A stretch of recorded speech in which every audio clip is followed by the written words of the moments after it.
ito ang aming dinaanan papunta sa aming pupuntahan. Hindi ko na nilagyan ng background music dahil gusto kong marinig nyo ang tunog ng kalakasan at ang tunog ng kabukiran. At ito ang unang sumalubong sa amin, ang napakalakas na ulan. Kaya naman huminto kami sa gilid ng daan para patilain ng konti ang malakas na ulan. At ayan, muli na naman kaming naglakbay papunta sa aming patutunguhan.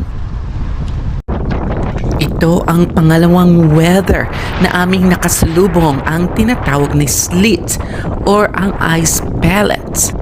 Kaya muli kaming huminto at patilain ng konti ang slits na ito.